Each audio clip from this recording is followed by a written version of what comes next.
দেশের শিক্ষা ব্যবস্থায় নতুন করে দেখা দিয়েছে উদ্বেগ। মামলার ভারে ধীর হয়ে পড়েছে শিক্ষা প্রশাসন।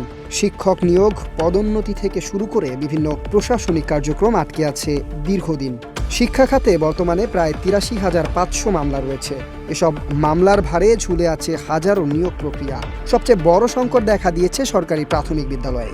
দেশ জুড়ে প্রায় ৩৪,০০০ প্রধান শিক্ষক পদ শূন্য রয়েছে।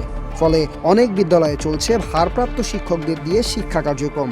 লোডশেডিং কিংবা ঘরের বাইরের তীব্র গরমে ওয়ালটন রিচার্জেবল ফ্যান থাকলে থাকবে শুধু বাতাস আর বাতাস। শিক্ষা প্রশাসনের তথ্য বলছে সরাসরি বিচারাধীন রয়েছে ১৩,০০০-এরও বেশি মামলা। এর মধ্যে শিক্ষা মন্ত্রণালয়ের অধীনে রয়েছে ৯,৬৫২ মামলা। প্রাথমিক এবং গণশিক্ষা মন্ত্রণালয়ে রয়েছে ৩,৪২৬ মামলা।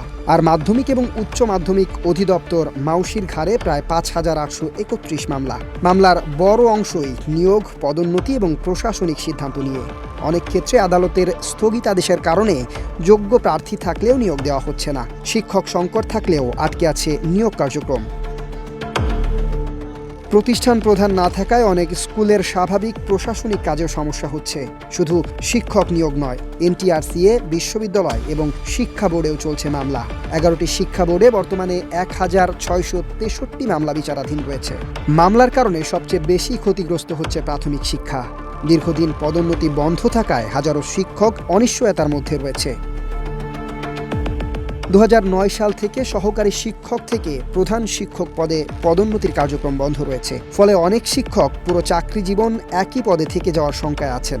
শিক্ষা খাতে মামলার জট এখন বড় চ্যালেঞ্জ হয়ে দাঁড়িয়েছে।